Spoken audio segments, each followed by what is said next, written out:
गंगा किनारे बसे एक छोटे से गांव में धनवती नाम की एक स्त्री रहती थी। उसका जीवन साधारण था, परंतु उसकी आंखों में हमेशा एक गहरी उदासी छाई रहती थी। कारण था उसकी इकलौती बेटी काव्या। काव्या जन्म से ही कमजोर थी। उसके पैरों में वह शक्ति नहीं थी कि वह बाकी बच्चों की तरह दौड़ सके। गांव वाले कहते थे, ये बेटी मां के भाग्य की परीक्षा है। पर धनवती के लिए काव्या कोई बोझ नहीं, बल्कि उसकी सांसों की वजह थी। मां की पीड़ा। हर सुबह धनवती सूरज निकलने से पहले उठ जाती।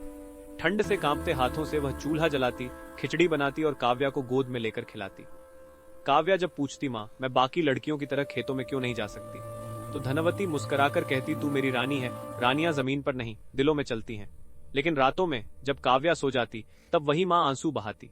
उसे डर था उसकी बेटी का भविष्य क्या होगा, कौन उसे अपनाएगा, कौन उसकी पीड़ा समझेगा।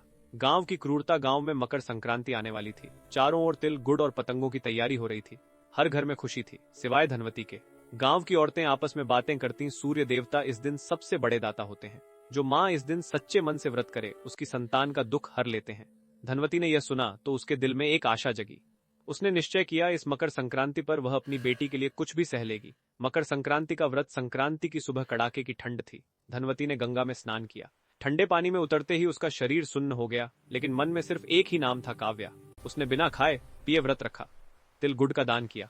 सूर्य को अर्घ्य देते हुए बोली, हे सूर्यदेव, अगर मेरी बेटी का दुख मेरे कर्मों का फल है तो वह पीड़ा मुझे दे दो। मेरी बेटी को बस एक सामान्य जीवन दे दो। उसकी आंखों से आंसू गंगा में गिर गए।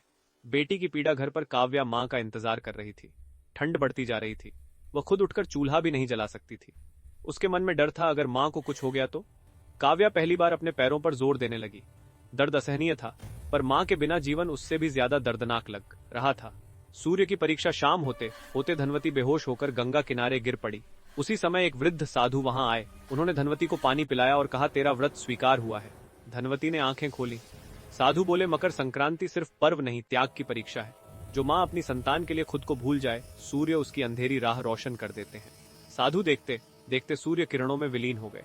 चमत्कार नहीं, साहस। धनवती घर पहुंची तो देखा काव्या दरवाजे पर खड़ी थी, कांपती हुई, दर्द में, लेकिन खड़ी थी। धनवती की चीख निकल गई, बेटी। काव्या रोते हुए बोली, माँ मैंने कोशिश की, मुझे दर्द हुआ, लेकिन डर उससे ज्यादा था कि तू लौटेगी या नहीं। उस दिन कोई चमत्कार नहीं हुआ। काव्या पूरी तरह ठीक नहीं हुई, लेकिन उसके पैरों में हिम्मत आ चुकी थी। मकर संक्रांति का सच्चा अर्थ समय बीतने लगा। धनवती रोज काव्या को सहारा देकर चलना सिखाती। गिरना होता, दर्द होता, आंसू भी आते, लेकिन हार नहीं होती। गांव वाले जो पहले ताने देते थे, वही अब कहते, ये माँ बेटी सूर्य की तरह तपकर मजबूत हो गई हैं। सालों बाद एक मकर संक्रांति पर काव्या ने पहली बार बिना सहारे गंगा में स्नान किया। वह पूरी तरह स्वस्थ नहीं थी, लेकिन आत्मनिर्भर थी। उसने सूर्य को अर्घ्य दिया और बोली, हे सूर्यदेव, आपने मुझे ठीक नहीं किया, आपने मुझे मजबूत बना दिया।